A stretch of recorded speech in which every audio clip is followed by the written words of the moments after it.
प्यारे बच्चों, कक्षा 7 गणित वर्कशीट संख्या 3 का आज का विषय है, टॉपिक है आंकड़ों का संगठन। बच्चों, अब तक आपने पढ़ा था कि आंकड़े क्या हैं, क्या होते हैं।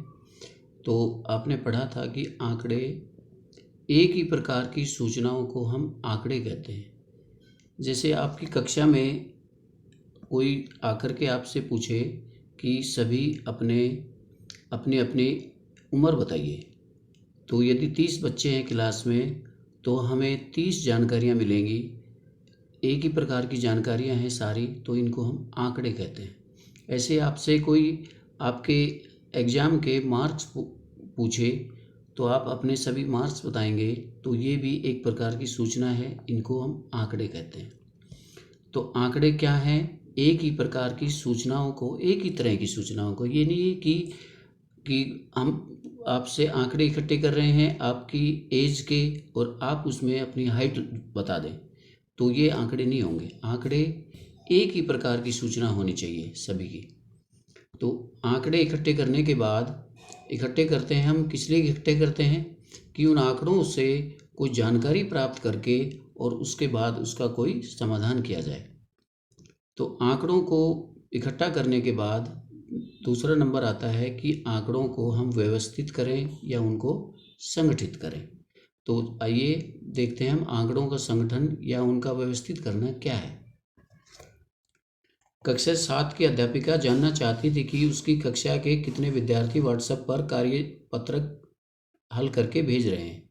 इसके लिए उन्होंने सप्ताह के हर दिन कार्य पत्रक या वर्कशीट भेजने वाले विद्यार्थियों की संख्या इस प्रकार लिखी कि पूरे वीक में कितने विद्यार्थी व्हाट्सएप पे वर्कशीट को सोल्व करके भेज रहे हैं। तो उस वीक में नोट किया गया 33, 35, 33, 35, 46, 29, 46, 32, 38। फिर ये जानने के लिए कि किस दिन कितने विद्यार्थियों ने कार्यपत्रक पूरा किया, इन आंकड़ों को संगठित किया गया, इनको ढंग से लगाया गया, इनको ढंग से लिखा गया कि सोमवार को कितने बच्चों ने वर्कशीट पूरी करके भेजी, 33, मंगलवार को 35, बुधवार को 46, वीरवार को 29, शुक्रवार को 46, शनिवार को 32, रविवार को 38। तो इस तरह आंकड़ों को व्यवस्थित करने से हमें स्पष्ट जानकारियाँ मिल रही है। अगर हमने पहले जो आंकड़े लिखे गए थे उससे हमें नहीं पता था कि कौन सा आंकड़ा किस दिन का है, परंतु इस तरह लिखने से हमें इनके बारे में पूरी जानकारियाँ, हमें दिन के हिसाब से जानकारियाँ मिल रही हैं।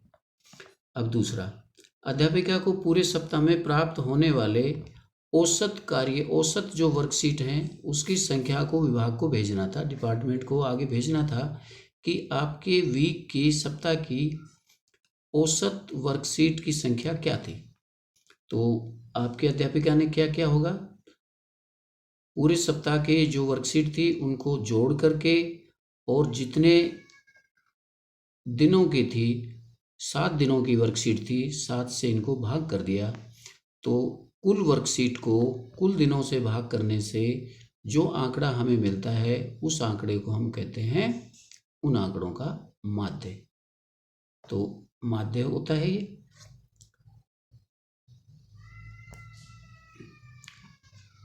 तो माध्य किसके बराबर हुआ आंकड़ों का? आंकड़ों का योग बटे आंकड़ों की संख्या। तो आंकड़ों का योग कितना होगा? हम सभी आंकड़ों को जोड़ेंगे, इनको वर्कशीट जो सोमवार से और संडे तक, रविवार तक जो 7 दिनों की वर्कशीट थी उनका जोड़ ज्ञात करके उसको 7 से भाग कर देंगे, क्योंकि आंकड़ों का योग बटे आंकड़ों की संख्या आंकड़ों का माध्य होती है। 33 जमा 35 जमा 46 जमा 29 जमा 46 जमा 32 जमा 38, ये 259 बटे 7, 7 से ये कट जाएगा 37। अर्थात औसत जो प्रतिदिन वर्कशीट पूरी करके छात्रों ने भेजी उनकी संख्या थी 37। तो ये आंकड़ों का माध्य हो गया कि यदि सभी वर्कशीट को हम दिनों में बराबर बराबर बांटें तो रोज औसत 37 वर्कशीट पूरी करके भेजी गई बच्चों द्वारा। अब आगे है कि ये जानना चाहते हैं कि अगले सप्ताह के लिए अधिक से अधिक फोटोकॉपी कराएं कि लगभग सभी विद्यार्थियों को कार्यपत्रक मिल सकें। तो मतलब कौन से जो संख्या थी जो बार बार बच्चों ने भेजी, कितने बच्चों की संख्या थी जो सबसे अधिक बार आंकड़ा आया। तो इसमें देखते हैं कि 46 वाला जो आंकड़ा है बच्चों का, वो सबसे अधिक बार आया, 2 बार आया, बाकी सभी आंकड़े एक एक बार आए। तो जो आंकड़ा सबसे अधिक बार आता है उसको हम आंकड़ों का बहुलक कहते हैं। तो इन आंकड़ों का जो 7 आंकड़े हमें ऊपर दिए गए हैं, इनका बहुलक होगा 46, क्योंकि 46 सबसे ज़्यादा बार इनमें उपस्थित है, प्रेजेंट। अब आगे है यह जानना हो कि कौन से 3 दिन। अब यदि इन आंकड़ों का हमें एक ऐसा आंकड़ा ज्ञात करना है जो इनको 2 बराबर भागों में बांट दे, इन आंकड़ों को 2 बराबर भागों में बांट दे, तो वह आंकड़ा जो सभी आंकड़ों को 2 बराबर भागों में बांटता हो, वो उन आंकड़ों का माध्यक कहलाएगा। तो इसके लिए हम क्या करेंगे, सभी आंकड़ों को, इन आंकड़ों को बढ़ते क्रम में या घटते क्रम में लिखेंगे, और बीच वाला जो आंकड़ा है वो हम ले लेंगे, क्योंकि बीच वाला जो आंकड़ा है वो सभी आंकड़ों को 2 बराबर भागों में बांटता है, तो वो उसका माध्यक कहलाएगा। आंकड़ों की संख्या, अगर आंकड़ों की संख्या विषम है, जैसे आंकड़े 7 हैं, तो सातों आंकड़ों को हम बढ़ते क्रम में या घटते क्रम में लिखेंगे। तो 7 में जो चौथा आंकड़ा है वो इन आंकड़ों को 2 भागों में बांट रहा है, क्योंकि चौथे आंकड़े से 3 आंकड़े पहले हैं और 3 बाद में हैं, तो चौथा आंकड़ा इन आंकड़ों का माध्यक कहलाएगा। परंतु यदि आंकड़ों की संख्या 8 हो जाए तो इनमें कोई एक आंकड़ा बीच में नहीं आता, बीच में 2 आंकड़े आते हैं। तो ऐसे स्थिति में हम दोनों आंकड़ों को जोड़ करके उनको 2 से भाग कर देंगे, तो वो इन आंकड़ों का माध्यक कहलाएगा, औसत माध्यक कहलाएगा। तो ये दोनों तरह के क्वेश्चन आ सकते हैं। आंकड़ों की संख्या सम भी हो सकती है, विषम भी हो सकती है। अब चलिए आपके लिए अभ्यास है। पहला प्रश्न है, बताइए कि निम्नलिखित कथन सत्य है अथवा असत्य। बहुलक आंकड़ों में से सदैव एक संख्या होता है। ये तो सही है, क्योंकि बहुलक क्या होता है, वह आंकड़ा जो सबसे ज़्यादा बार आता है वो बहुलक होता है। तो वो सबसे ज़्यादा बार आने वाला आंकड़ा आंकड़ों में से ही कोई एक होता है।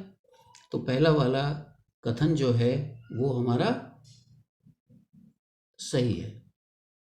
दूसरा, माध्य दिए गए आंकड़ों में से एक संख्या होता है, ये तो कोई आवश्यक नहीं है, क्योंकि माध्य क्या होता है, सभी आंकड़ों का योग बटे आंकड़ों की संख्या।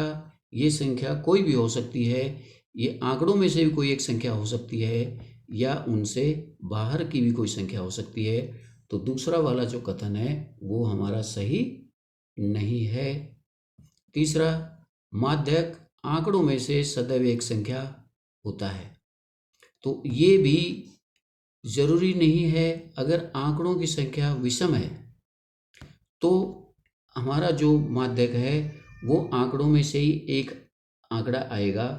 परंतु यदि आंकड़ों की संख्या सम है तो बीच वाले 2 आंकड़ों का योग करके उसको 2 से भाग करना पड़ेगा। वो आंकड़ों में से नहीं होता है, वो आंकड़ों में से, आंकड़ों के बाहर से भी हो सकता है। तो ये कथन हमारा सत्य नहीं है, सदैव एक संख्या होता है। ये विषम आंकड़ों की संख्या के लिए तो सही है। सम आंकड़ों की संख्या यदि सम है तो उसके लिए ये आवश्यक नहीं कि वह उसी में से हो। क्वेश्चन नंबर 2 है कि कक्षा के एक मूल्यांकन में प्राप्त किए गए निम्नलिखित अंकों को एक सारणीबद्ध रूप में संगठित कीजिए।